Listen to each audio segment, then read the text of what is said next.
Hi everyone, I'm Kimberly Faruja and this is the start of my PhD journey. Today I'm kind of giving you my first video and it's just me chatting about where I'm at a kind of research project that I'm starting right now. I want this to be a space where I post little snippets of my PhD life. So just a kind of bit about me. I'm Kimberly, I'm 23 years old and I'm currently doing a research master's in Bath that will lead on to a PhD. It's a fully funded scholarship and there were only 45 places in the year and I was one of them. And it's part of the South West Doctoral Training Partnership. Now with this, my project is based on kind of cultural diversity, pregnancy experiences, as well as with experiences with physical activity and exercise, and their relationships with the health services, maternity kind of care specialists, their relationships with stakeholders and their experiences of fear and their concerns. So I hopefully want to bring to light cultural differences, things systemically in the health service that maybe mothers and pregnant women find concerning with regards to their experiences, or positive things, who knows. I'm hopefully going to be collaborating with different stakeholders like the maternity department, and mothers and different community groups to see how action can actually be taken. So that's my PhD in a nutshell. I'm currently doing an MRes, like I said, so this is a research master's, and I'm learning quantitative and qualitative research methods, I guess. I have a lot of experience in qualitative research, so I wanted to do the master's to kind of relearn SPSS, if anyone knows how to do that, and we've also learned R, so coding in relation to statistical analyses, and I'm hoping that I can use this for my PhD. Yes, so enjoy the video. I'm hoping it will get better over time, but this is my first one. Woo! I'm going to take you with me as I finish my first research project that comes before my PhD. So we've got 2 dissertations, which seems a bit odd, but there might be some method to the madness. So I'm 2 weeks away from submitting my first project, which is 6,000 words, and I'm doing thematic analysis. I've done thematic analysis for a few projects before and it's something I feel most comfortable with, but it does take flipping ages. What I used to do, if anyone's interested, was when I do an interview or a diary or a focus group, I would obviously transcribe and then I would highlight and find all the key kind of quotes and paragraphs and phrases relating to what I'm researching, and then I would usually add a code to each quote rather than kind of coding quotes together. So I used to kind of take one extra step and like put a label to each quote, and then I would use the quote kind of with a reference to use the label with a reference to the quote and print them all off, cut them out so I can kind of space them all out over the floor, and then I would start grouping them together, and then I would create the codes, and then I would group the codes and kind of form some categories and sub-themes, and then I would literally have it all over the floor like a mad woman, and then I would kind of manually see what the themes are. But I'm trying to save paper, so I'm trying out kind of like a new way of doing it.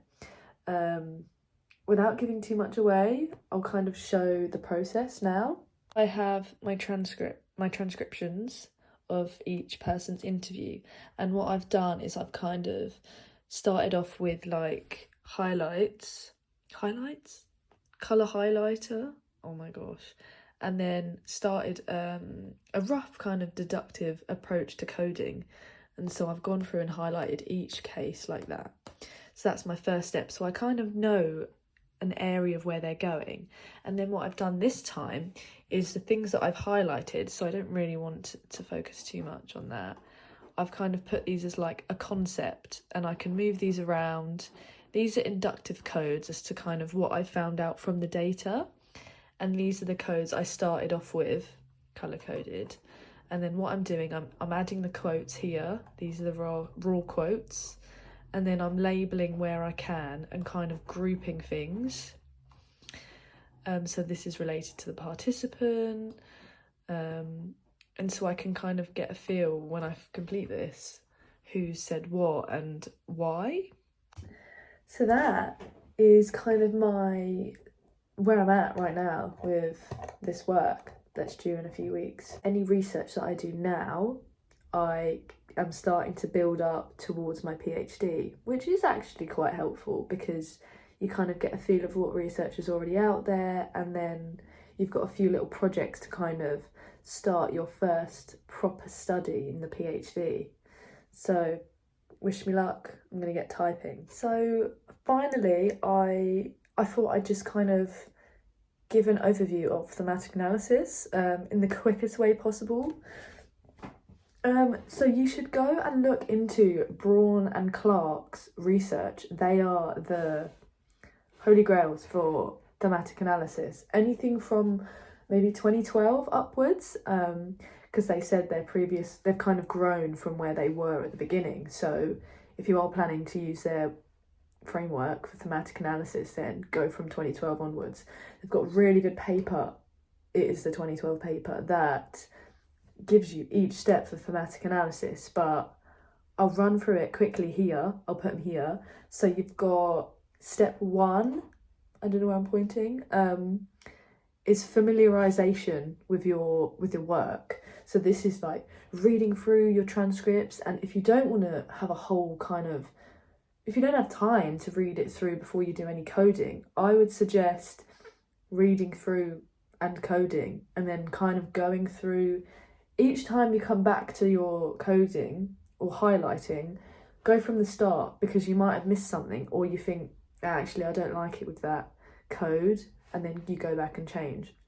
So that's step 1, kind of familiarization. I would put the highlighting part in that. Step 2 is, I'm reading it here, generating your codes and your labels from the kind of highlighting and the familiarization that you've done. So that's kind of, you can either do it, there's 2 types, there's latent or semantic.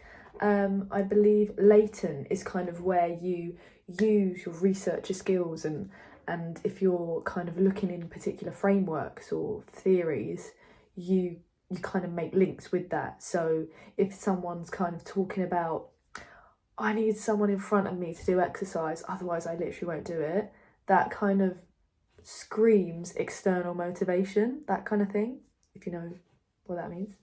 So that's that. So you're creating labels for the codes that kind of give it a more theoretical and evidence-based description. And then onto that, you're grouping these labels and these codes. You start grouping and you're putting clusters together, but they have to be distinctively different. They can't really overlap, because if they do, you've got to put them in a category together. So you start making these groups, and you kind of get a feel for where the data's going and what people are actually saying. But the key with qualitative research is it's all up to you, the researcher. You're making these themes, these categories, and you're labelling what the participant has said. So it's down to your knowledge, I guess. So once you've kind of grouped these things, you can kind of discard things that don't really have a pattern or a theme. Or if you think that they mean something and maybe only one person said it, you can leave it in. But you can speak to your supervisor about it, I think, especially if you're new to thematic analysis. And then kind of the last few phases, you can kind of, as long as you explain what you've done, and for example, if you're using Braun and Clarke's framework, you can say like how you've deviated from their steps and why, and that's good enough.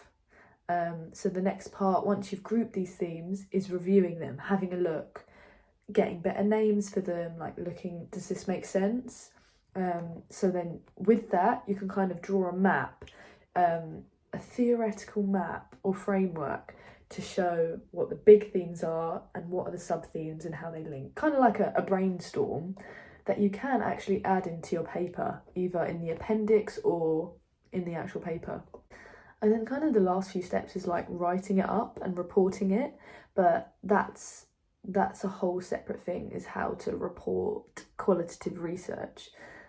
With that, like in quant and statistics and things, you label the kind of confidence intervals, the statistical significance and that kind of stuff.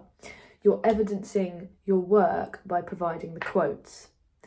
I think that's everything. I'm chatting way too much. I'm going to get back to thematic analysis. And yeah, let's see what happens with this. Hopefully this is good enough. But yes, thank you.